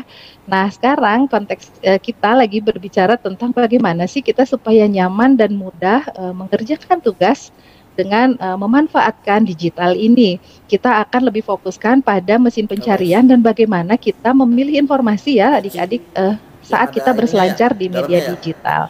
Baik, silakan Kak. Di luar di AC. Nah, ini mesin pencarian gitu ya. Ini hal-hal yang perlu kita ketahui terkait mesin pencarian ya adik-adik ya. Mesin pencarian ini kalau misalkan adik-adik mungkin adik-adik lebih mengenalnya dengan istilah googling gitu ya. Kalau sekarang ya mesin pencarian itu apa-apa kalau disebut ya, kalau sekarang apa-apa ditanya kepada Mbah Google gitu ya. Nah, ini adalah mesin pencarian. Baik, ini hal-hal yang perlu kita ketahui. Silahkan Kak, next. Nah, mesin pencarian ini adalah situs yang memiliki kemampuan untuk mencari halaman web di internet berdasarkan basis data dengan bantuan kata kunci gitu ya. Jadi mesin pencarian ini cara memanfaatkannya adalah dengan memasukkan kata kunci gitu ya. Semakin bagus, semakin spesifik, semakin pintar kita memasukkan kata kunci, insya Allah hasil yang didapat juga semakin pas dengan apa yang kita inginkan gitu ya. Adik-adik pasti pernah memanfaatkan mesin pencari ini ya dalam melaksanakan atau mengerjakan tugas-tugas sehari-hari di sekolah atau dalam mencari informasi-informasi yang lainnya. Nah, kemudian silahkan Kak, next. Nah, ini ya adik-adik, pasti adik-adik sudah tahu juga ya kalau yang sudah pernah mencoba atau ada yang belum pernah mencoba di sini mencari informasi melalui googling atau mesin pencarian. Terita yakin udah pada pernah mencoba ya. Dan ini ada hal-hal yang bisa memudahkan kita ya untuk memfilter pencarian informasi biar lebih mudah dan cepat gitu ya. Ya adik-adik bisa kalau misalkan mencari gambarnya aja, adik-adik tinggal mengklik gambarnya gitu ya. Kalau ingin tahu banyak tentang beritanya bisa tentang berita. Boleh videonya saja, nanti yang keluar adalah video-video. Misalkan kita masukkan kata kunci literasi digital, nanti silahkan klik gambar, itu akan banyak literasi digital gitu ya. Boleh juga mengakses tombol lainnya, nanti adik-adik bisa mencari info-info tentang belanja misalnya atau penerbangan dan sebagainya gitu ya. Atau misalnya tentang Google Maps ya itu ya. Kalau ini silahkan Kak selanjutnya. Nah, ini ya salah satu cara untuk mempercepat, memfilter, dan membatasi informasi nih biar adik-adik langsung spesifik gitu ya. Nyarinya tuh langsung pas biar cepet nih waktu kita cuma sebentar nih misalkan untuk ngerjain tugas gitu ya. Biar nggak kemana-mana nih si Google-nya ini ya kita batasin. Misalnya kita bisa mengklik di sebelah kanan ada button ya namanya alat. Nah, di situ bisa kita klik. Nanti akan keluar ya adik-adik ini. Misalkan nanti adik-adik bisa pilih apakah bisa berdasarkan postingan terakhir misalkan ya, nanti bisa nih dicari waktunya apakah yang 1 jam yang lalu di postingnya misalkan atau beberapa bulan yang lalu dan sebagainya. Silahkan adik-adik pilih supaya nanti bisa menghasilkan data yang sesuai yang adik-adik inginkan. Baik, silahkan Kak dilanjutkan. Next ya, terima kasih. Nah, ini adik-adik ya. Untuk kebutuhan akademis atau untuk pelajaran yang adik-adik sedang cari ini juga sangat mudah ya sekarang dan sangat murah gitu ya untuk diakses gitu. Jadi kalau misalkan adik-adik mau nyari buku, aduh tapi nggak punya uang, dan sekarang memang alhamdulillah ya oleh pemerintah juga digratiskan, tapi kalau kita ingin memperkaya ilmu terus gitu ya, kita bisa mencari buku-buku yang gratis atau yang bisa di-download dengan gratis tapi tidak melanggar plagiat gitu ya, tetap itu diizinkan oleh para penulisnya atau para penerbitnya gitu ya. Seperti itu. Jadi nanti adik-adik silahkan cari kata kuncinya, misalkan yang kata kunci yang sangat spesifik gitu ya, misalnya soal-soal ujian apa secara gratis misalnya, seperti itu ya. Nanti adik-adik bisa mendownload buku-buku maupun informasi apapun yang adik-adik inginkan, seperti itu ya. Baik Kak, next. Nah, sekarang karena begitu banyak di era informasi ini ya, dalam 1 menit ini ada jutaan informasi yang disebarluaskan oleh orang banyak tadi ya, kata Pak Yusuf disampaikan banyak yang memproduksi konten gitu. Bahkan kita juga dalam 1 menit ini ada banyak sekali informasi yang kita dapat, bahkan dari kita mulai bangun tidur ya sampai sekarang. Ada yang melalui media sosial, ada yang melalui percakapan, aplikasi percakapan ya. Aplikasi percakapan ini misalnya WhatsApp, Telegram gitu ya, atau Facebook Messenger gitu. Nah, kalau media sosial itu misalnya Instagram, terus Facebook, Twitter, dan sebagainya. Nah, kalau kita buka langsung banyak banget ya informasi-informasi gitu dari sejak kita bangun tidur. Belum lagi yang kita dapatkan dari televisi misalkan. Belum lagi yang datang langsung ke kita ngobrol langsung. Belum lagi dari media cetak gitu ya. Nah, ada banyak di era informasi yang begitu luar biasa banyaknya ini, penting banget bagi kita adik-adik, termasuk adik-adik ya yang kesehariannya sudah akrab dengan media digital gitu ya, untuk mengetahui dan memilih informasi mana sih informasi yang sehat, informasi yang baik, informasi yang benar gitu ya, dan mana informasi yang tidak baik atau mengandung kabar bohong gitu ya. Tadi kata Pak Yusuf, kalau udah itu kabar bohong atau hoax atau berita yang negatif, sudah stop aja di kita, nggak usah disebar-sebar lagi gitu ya. Nah, karena itu kita perlu ya adik-adik untuk memiliki kecakapan memilih informasi yang bagus gitu ya, dengan menggunakan aplikasi percakapan dan media sosial. Nah, silakan Kak, next. Nah, kalau misalkan adik-adik pernah mendengar ini ya kata-kata misinformasi, jadi adik-adik paling sering ya dalam sehari-hari mendengar misalkan, wah ini mah hoax, lu mah hoax gitu ya. Kalau bahasa gaulnya, kamu mah nyebar-nyebar hoax gitu. Nah, katanya hoax ini hoax ini dibagi menjadi ke dalam 3 kategori ya. Ada yang bersifatnya misinformasi, kemudian disinformasi dan malinformasi. Nah, misinformasi ini adalah informasi yang salah, tapi orang yang menyebarkannya percaya bahwa informasi itu benar. Jadi yang menyebarkannya itu tidak sengaja, Dek. Misalnya kayak waktu zaman pandemi kemarin ya, Dek ya. Kita mungkin banyak orang yang membutuhkan bantuan sosial, misalkan uang atau makanan dan sebagainya. Nanti ada tuh kita dapat postingan atau dapat share-sharean gitu ya. Silahkan yang membutuhkan bantuan sosial bisa klik di link berikut ini. Nah, padahal itu ternyata mengandung phishing misalkan atau penipuan. Nah, tapi orang yang dapatnya itu misalkan nggak tahu kalau itu ternyata salah atau mengandung penipuan, tidak ada niat grup, misalkan dia nggak sengaja, wah dia ingin membantu yang lain, akhirnya dia share lagi gitu. Nah ini tidak sengaja disebutnya misinformasi ya. Kemudian ada lagi disinformasi. Kalau disinformasi ini kita udah tahu bahwa informasinya ini salah, tapi karena kita nggak suka sama orang itu atau karena kita punya tujuan-tujuan kurang baik sama orang itu, akhirnya kita tetap sebarin gitu ya. Dan ini secara sengaja gitu, ini merugikan orang lain, itu namanya disinformasi. Dan satu lagi malinformasi. Jadi informasi ini ada, kejadiannya tuh ada betulan. Misalnya Teh Rita lagi ngumpul bareng-bareng teman-teman gitu, malam-malam lagi ngumpul ngebahas, mendiskusikan tentang pelajaran misalkan.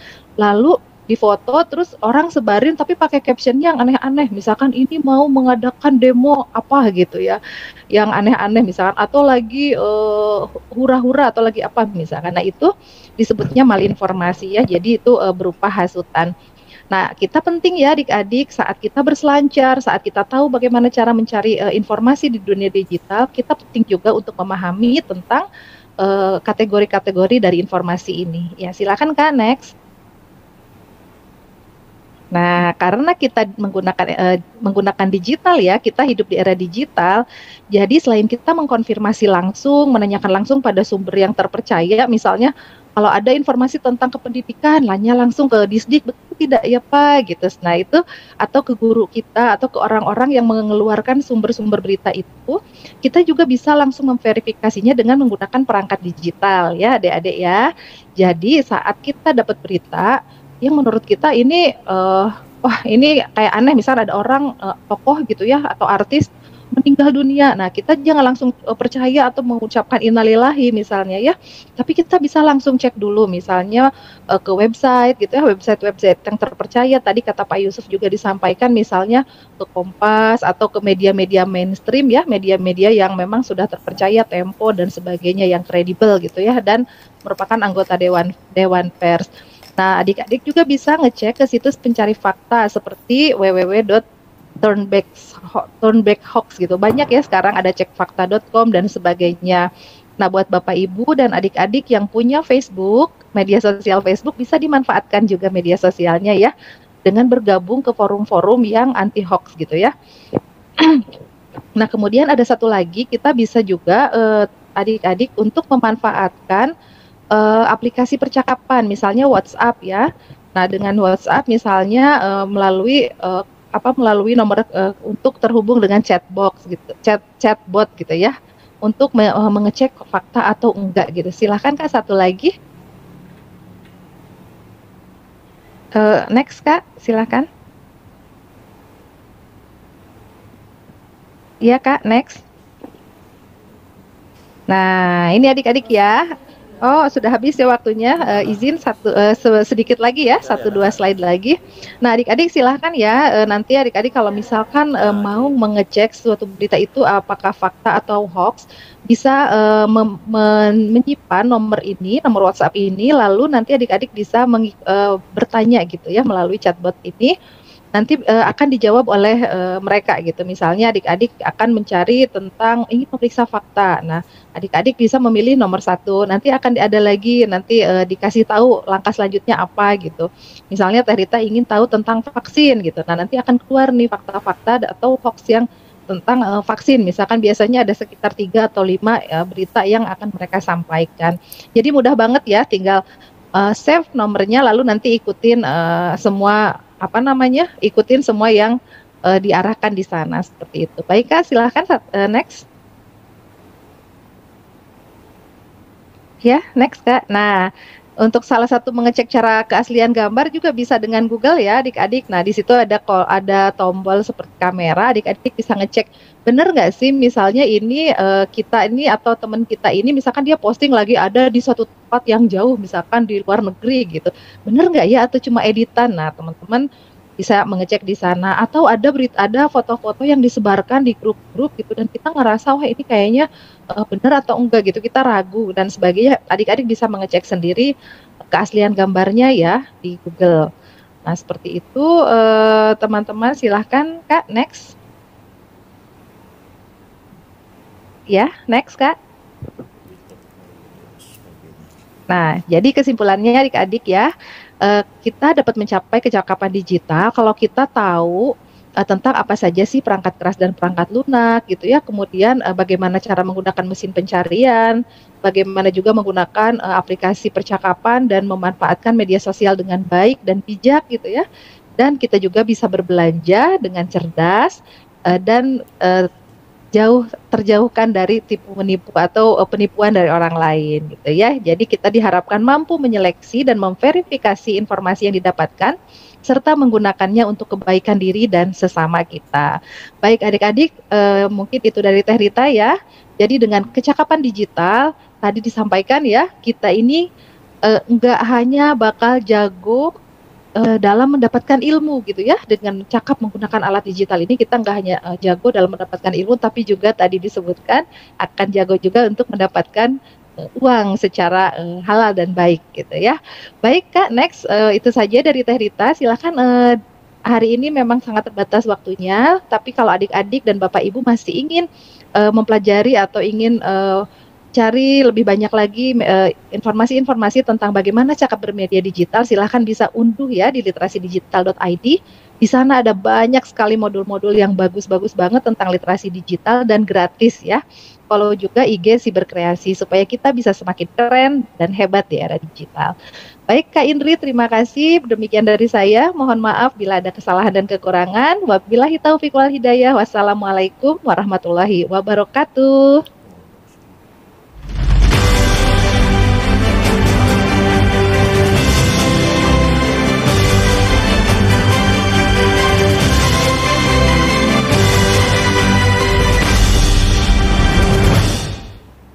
Ya, terima kasih banyak Ibu Nurlita, luar biasa ya untuk pemaparan materinya bagaimana kita harus mampu ya cakap dalam bermedia digital, terutamanya untuk adik-adik supaya juga pada saat ada tugas dari guru itu kita bisa lebih terbantu lagi dengan perkembangan teknologi ya. Jadi diingat ya semua materi dari narasumber kita.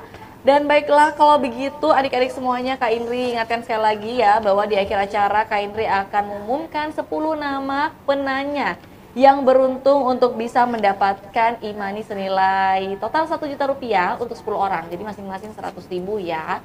Kak Indri akan spill dulu 3 nama melalui pertanyaan yang sudah dipilih oleh sistem kita. Yang pertama adalah dari Mutiara Syabani SMP Negeri 2 Depok untuk Bapak Muhammad Yusuf. Bagaimana menyikapi rendahnya minat baca masyarakat Indonesia yang menjadi salah satu tantangan dalam mewujudkan Indonesia yang etis bermedia digital? Izin Pak Muhammad Yusuf bisa langsung dijawab. Ya, baik. Terima kasih dari Mutiara tadi. Pertanyaannya Mbak di ini aja. Soalnya agak rada panjang itu pertanyaannya ya. Baik. Bagaimana menyikapi rendahnya minat baca masyarakat Indonesia yang menjadi salah satu tantangan dalam mewujudkan Indonesia yang etis bermedia digital? Memang ini menjadi PR kita semuanya. Sebetulnya karena kita tidak biasa, bahasa Indonesia itu terbiasa untuk menonton, bukan membaca. Oleh karenanya, begini adik-adik sekalian, mohon izin ya, memang dunia kita bukan dunia membaca. Sejak orang tua kita dulu tidak mengajarkan begitu, sehingga generasi kita kebanyakan akhirnya bukan generasi membaca juga. Mungkin boleh bandingin sedikit ya, boleh banding sedikit. Saya pernah tinggal di Malaysia hampir 5 tahun ya. Di sana itu kalau bazar pakaian atau bazar buku, yang laku itu bazar buku. Bazar buku itu bahkan sekeluarga datang ke bazar buku dan pulang mereka bawa buku gitu. Kenapa? Karena di sana memang sudah terbiasa dengan literasinya cukup bagus untuk membaca. Nah, kita masih perlu membangkitkan itu. Oleh karenanya, yang harus kita lakukan adalah pertama, kita kembangkan perpustakaan yang ada di satuan pendidikan. Ya, itu yang harus kita kembangkan. Karena adik-adik sekalian, yang paling mudah adalah tentu membaca yang ada di sekitar kita, di perpustakaan sekolah. Ya. Dan perpustakaan Kota Depok itu sudah memfasilitasi buku-buku digital ya. Jadi adik-adik bukan cuma bisa membaca buku secara fisik, juga buku-buku digital. Ada ribuan judul yang bisa diakses oleh kita semuanya. Jadi kita mulai dari diri kita sendiri, kita mulai dari satuan pendidikan untuk menjadikan kita sangat suka membaca. Dulu zaman saya kecil bahkan untuk nyari koran aja susah. Saya sangat senang banget kalau di jalan ketemu koran bekas bungkus makanan. Saya bawa ke rumah. Kenapa? Karena dulu nggak ada bahan bacaan apapun, boro-boro internet ya. telepon nggak ada, HP nggak ada, bahkan koran pun juga susah didapat. Jadi adik-adik sekarang ini nggak ada alasan bahwa adik-adik tidak lagi melek secara digital, melek literasi dalam hal membaca. Jadi setelah kita terbiasa dengan bacaan itu, maka marilah kita membuat diri kita berpositif diri dalam menggunakan media secara digital. Jadi bukan cuma menonton, tapi bijaklah kita dalam menggunakan media digital yang kita miliki. Sekarang ini HP, semua gadget adik-adik bisa gunakan untuk membaca. Maka gunakan juga membaca itu menjadi hal yang positif. Bukan apa-apa. Gadget itu boleh dikatakan surga dan neraka ada di situ, ya. Jadi kalau kita salah menggunakan gadget, salah membaca, yang ternyata justru menjerumuskan kita akan masuk ke ruas kiri, ke neraka. Namun demikian, kalau kita membaca hal yang positif, yang bisa membangkitkan motivasi kita terkait dengan agama, ibadat, dan lain macamnya, maka kita akan masuk ke dalam surga, ibaratnya seperti itu. Jadi adik sekalian, setelah kita memang secara fisik pun kita harus melatih diri untuk membaca. Kemudian yang kedua adalah ketika kita terjun dalam media digital, bacaan-bacaannya, maka kita pun juga harus punya filterisasi untuk memastikan bahwa yang kita baca adalah hal-hal yang positif. Barangkali seperti itu yang dapat saya sampaikan. Terima kasih, pertanyaan cukup bagus. Ya, Assalamualaikum warahmatullahi wabarakatuh. Waalaikumsalam warahmatullahi wabarakatuh. Terima kasih banyak Bapak untuk jawabannya, dan kita akan melihat ya pertanyaan yang kedua. Ya, pertanyaan yang kedua kira-kira dari siapa ya? Apakah pertanyaan kalian yang terpilih? Oke, dari Ataya Putri SMP Negeri 2 Depok. Wah, banyak banget nih dari SMP Negeri 2 Depok ya. Ini juga yang melakukan sesi nobar. Bagaimana cara mengetahui apakah informasi yang kita dapat hoax atau tidak? Nah, mohon izin kepada Mas Lukman Hakim untuk bisa menjawab.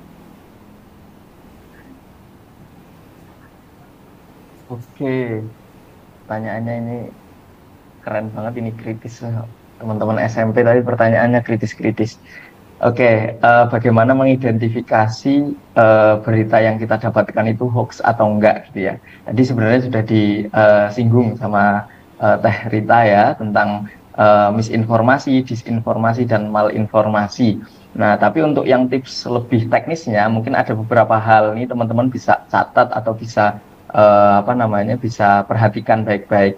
Yang pertama, ketika kita ini kita bayangkan bahwa kita sedang membaca berita di media sosial. Misal kita browsing di Google, kemudian kita mencari satu kata kunci, misal kata kuncinya apakah vaksin itu berbahaya atau enggak gitu ya. Nah, hal yang pertama kita harus perhatikan adalah kita baca dulu secara keseluruhan berita itu. Kita harus baca dulu secara keseluruhan. Nah, ini yang penting banget. Kadang-kadang kita hanya membaca judulnya, tapi kita langsung ngejudge gitu kan, langsung menghakimi, langsung menyebut bahwa itu hoax atau itu fakta. Nah, ini yang fatal. Belum apa-apa udah ngejudge gitu kan, padahal kan nggak boleh itu. Don't judge book by its cover gitu kan katanya. Jangan langsung dijudge, jangan langsung diputuskan gitu. Tapi baca dulu semuanya. Pertama baca semuanya, kalau ada fotonya, ada footnote-nya, ada apanya kita perhatikan semuanya dengan detail.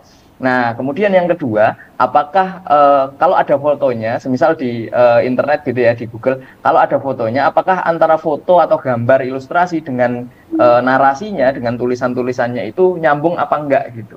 Nah, ini yang kedua. Kalau nggak nyambung, nah ini kita harus curigai, meskipun jangan sampai kita langsung mengatakan bahwa itu hoax, gitu, jangan kayak gitu. Cuman kita perlu curigai dulu, karena masih ada step berikutnya. Nah, semisal fotonya kadang-kadang nih, fotonya beritanya tahun 2023. Beritanya kemarin ada kejadian bla bla bla bla, tapi fotonya semisal ada kecelakaan di Jalan Margonda gitu. Nah, tapi fotonya itu foto 2013 gitu. Kan kadang-kadang terjadi seperti itu. Nah, ini step kedua. Kemudian step ketiga, ketika kita sudah membaca secara keseluruhan dan kita melihat bahwa antara foto, antara video, antara ilustrasi dengan narasinya nyambung, oh ini kayaknya nyambung antara fotonya juga foto yang baru, foto memang kejadiannya seperti itu, dan narasinya juga nyambung, tulisan-tulisannya padat, sesuai gitu, nggak muter-muter, nggak mengandung narasi buruk dan lain sebagainya. Nah ini udah masuk ke yang lebih detail lagi. Kita cross check seperti tadi disebutkan sama Pak Yusuf sama Teh Rita juga, kita cross check ke pihak yang mungkin memiliki data yang lain. Semisal kita bisa cross check ke kantor berita, ke koran yang lain, ke sumber yang lain. Kita lihatlah di sumber yang lain, kita cross check di sumber yang lain. Nah, kalau yang memberitakan hanya yang kita dapatkan itu portal yang kita buka itu. Nah, ini patut kita curigai. Jangan-jangan karena hanya dia yang memberitakan, jangan-jangan ini meragukan gitu. Tapi balik lagi, jangan langsung kita judge bahwa itu hoax atau fakta gitu. Kita harus curigai dulu. Kemudian yang keempat, kalau sudah seperti itu kan perihal teknis. Nah, ini yang perihal critical thinking. Nah, kemudian yang selanjutnya kita harus bisa melihat bahwa dalam narasi itu ada nggak di situ hal-hal yang mendiskriminasi, semisal menyudutkan atau narasi yang buruk, semisal kata-kata yang dituliskan jorok, kemudian keras, kasar dan lain sebagainya, diskriminatif, memicu ke kebencian dan lain sebagainya, ada prasangka buruk dalam tulisan itu apa enggak. Nah, ini critical thinking kita harus kita pakai. Nah, ini yang keempat. Kalau ternyata di dalamnya kayaknya nggak ada sih, meskipun ya kadang-kadang ada kelihatan sedikit nih ada kecenderungan seperti ini gitu. Oke, terus ke yang kelima, yang lebih dalam lagi, apakah berita itu siapa yang diuntungkan dari berita itu gitu kan? Jangan-jangan kita membaca berita udah kita baca full dan lain sebagainya, udah kita percaya, ternyata itu iklan gitu kan. Kadang-kadang kan kayak gitu.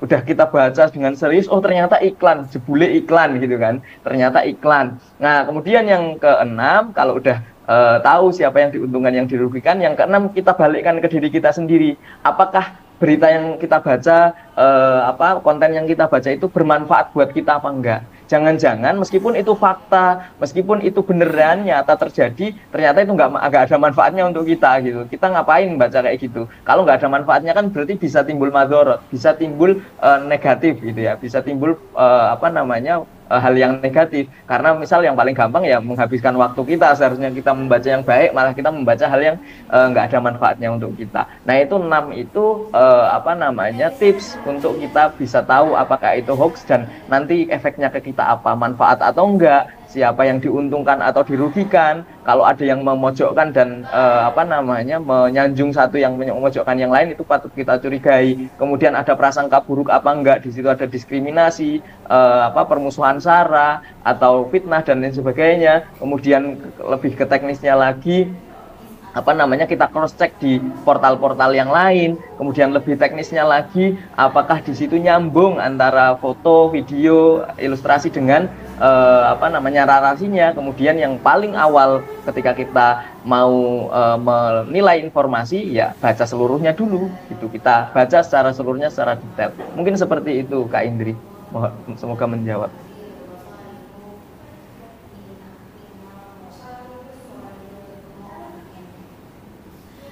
Ya, terima kasih banyak untuk jawabannya ya Mas Lukman, dan kita akan masuk pertanyaan yang ketiga.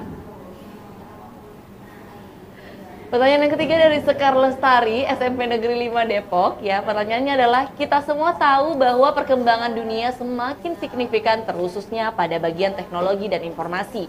Banyak warga yang menyambut baik hal ini. Pertanyaannya, apa langkah yang harus dibuat untuk mempersiapkan masyarakat maupun generasi muda di era digital untuk tetap menggunakan internet dan teknologi secara aman, beretika, dan makin optimal? Ya, silakan kepada Ibu Rita untuk bisa menjawab. Ya, izin masih termute, Ibu. Ya, maaf, terima kasih Kak Indri dan Adek Sekar ya, namanya bagus sekali, Sekar Lestari ya. Terima kasih untuk pertanyaannya. Jadi bagaimana supaya kita bisa memasuki dunia digital ini dengan aman gitu ya.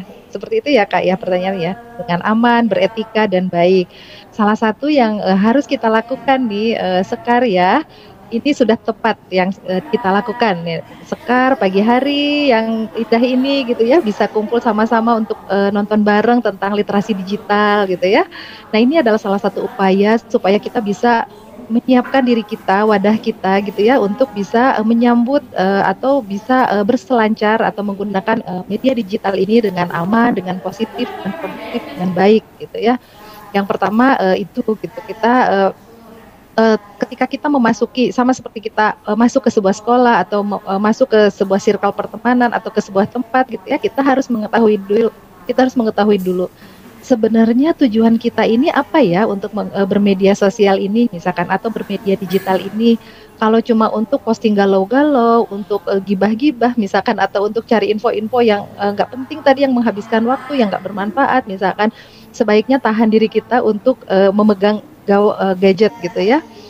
Nggak usah gitu ya, sebaiknya jangan, kita tahan dulu gitu. Tapi kalau misalkan kita tujuannya ingin melakukan sesuatu yang baik, ingin mencari informasi yang bermanfaat untuk kita dan masa depan kita, untuk mengembangkan diri kita gitu ya, untuk mencari pelatihan-pelatihan yang keren gitu supaya kita nanti bisa cakap secara digital. Nah, kita tentukan oke, kita akan menggunakan media digital. Nah, adik-adik harus tahu juga ya di sini misalnya media sosial itu kan punya batasan usia ya, adik-adik ya. Jadi sebaiknya adik-adik bisa mulai bermedia sosial itu di usia 13 tahun ke atas. Nah, kalau misalkan kurang dari itu, adik-adik sebaiknya tetap selalu berkomunikasi dengan orang tua, meminta pendampingan mereka ya, karena di dunia digital ini, kalau kita nggak hati-hati gitu ya, kita bisa tersesat gitu ya, kita bisa mendapatkan info-info yang di luar dugaan kita gitu.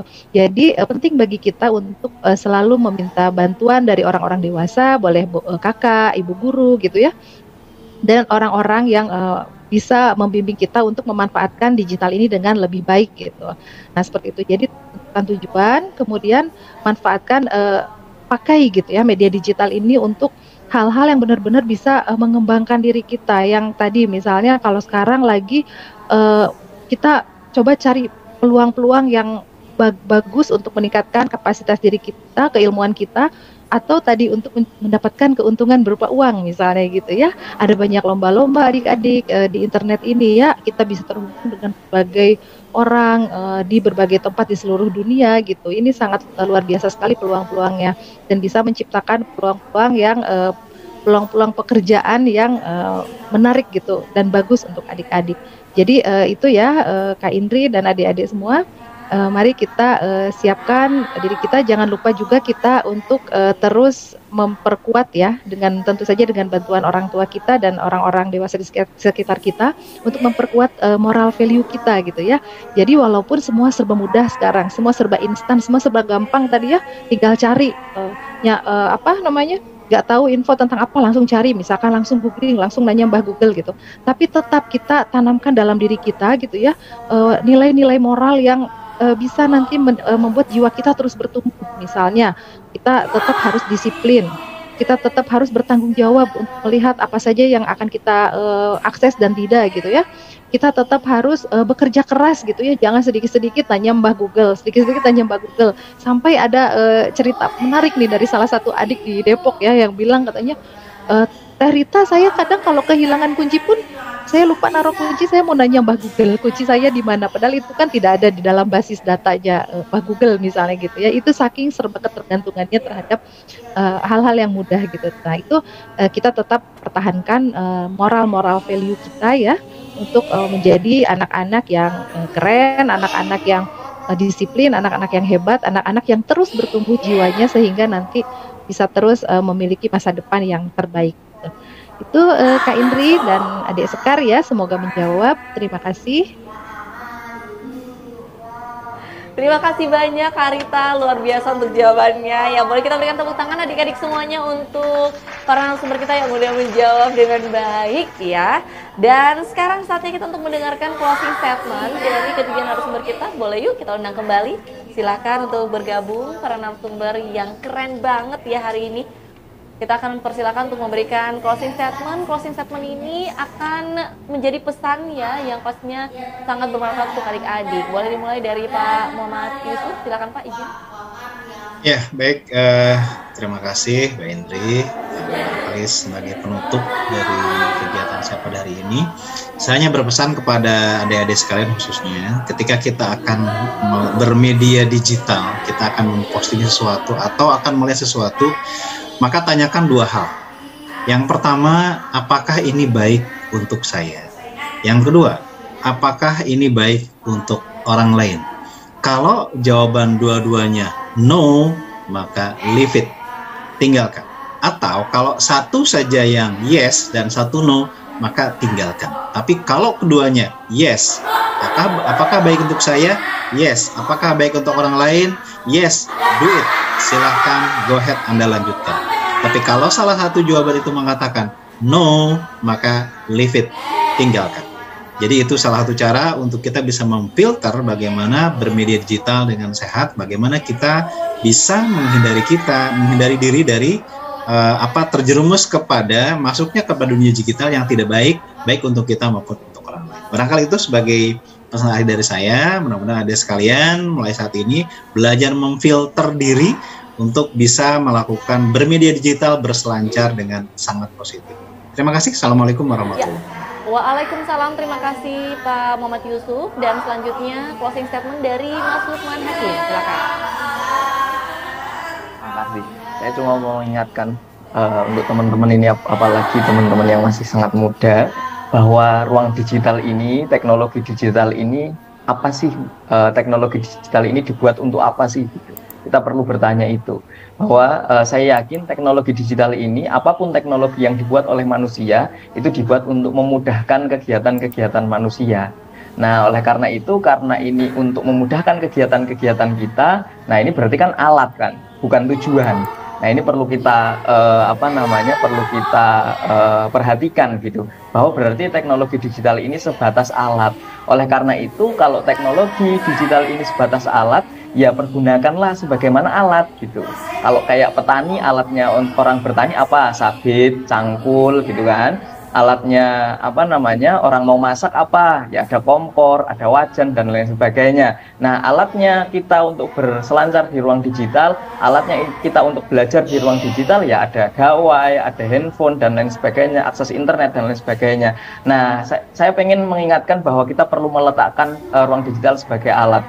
Ya, caranya seperti apa? Jangan sampai ketika kita tidak meletakkan itu sebagai alat, kita yang diperalat oleh ruang digital, oleh teknologi. Kita justru diperalat oleh teknologi. Contohnya apa kalau diperalat oleh teknologi? Ya kita kecanduan, kita nggak bisa lepas dengan handphone kita nggak bisa lepas dengan akses internet, dan lain sebagainya. Itu bentuk contoh bahwa kita sudah mulai diperalat. Nah, nggak mungkin kan teman-teman lihat petani yang diperalat oleh alatnya gitu kan, ke masjid bawa cangkul, ke sekolah bawa cangkul, gitu kan nggak ada petani yang seperti itu. Bahwa dia sadar bahwa alatnya dia ya ketika dia mau gunakan, ketika itu tidak mau digunakan ya diletakkan gitu. Kita seharusnya melakukan hal yang sama dengan gawai kita. Ketika kita mau menggunakan, ketika kita membutuhkan handphone, mau telepon seorang, ya berarti kita gunakan handphone. Tapi ketika selesai, kita mau ngobrol, makan dan lain sebagainya, ya letakkan. Kita mau sekolah, belajar, ya letakkan. Alat itu belum dibutuhkan. Ketika nanti dibutuhkan, kita pakai lagi. Jangan sampai kita diperalat oleh alat yang sebenarnya untuk membantu kita, tapi malah kita yang diperalat. Mungkin itu, terima kasih. Terima kasih Mas Lukman Hakim untuk pesan-pesannya ya luar biasa. Dan terakhir silakan Ibu Rita. Dari jam 10 udah pulang tadi, berubar. Ini sih masih nih. Terima kasih Mbak Indri, adik-adik, Bapak Ibu sekalian. Seperti kita tahu ya, era digital ini menawarkan banyak sekali, tadi kata Mas Lukman ya, banyak sekali menawarkan kemudahan, memfasilitasi kita, banyak memberikan juga peluang-peluang yang luar biasa hebat gitu ya untuk kita. Nah, karena itu media era digital ini kita anggap sebagai sebuah anugerah yang harus kita syukuri dengan hal-hal yang baik gitu ya. Jadi mari adik-adik kita manfaatkan semua kemudahan ini, semua fasilitas ini, semua anugerah yang telah diberikan ini untuk hal-hal yang baik saja ya, untuk hal-hal yang bermanfaat dan hal-hal yang bisa membantu kebaikan untuk sesama kita dan untuk diri kita sendiri. Itu saja Mbak Indri dan teman-teman, terima kasih. Assalamualaikum. Terima kasih banyak Ibu Rita. Boleh kita berikan tepuk tangan yang paling meriah adik-adik untuk ketiga narasumber kita kita yang luar biasa ya. Selanjutnya mohon izin Bapak Ibu, kita akan foto bersama terlebih dahulu. Boleh kita foto menggunakan salam literasi digital? Ya. Literasi digital. Literasi digital. Baik, terima kasih semuanya. Satu, literasi digital. Literasi digital. Literasi digital. Salam literasi. Salam literasi. Oke, baik, terima kasih semuanya. Silakan beri aplaus ya.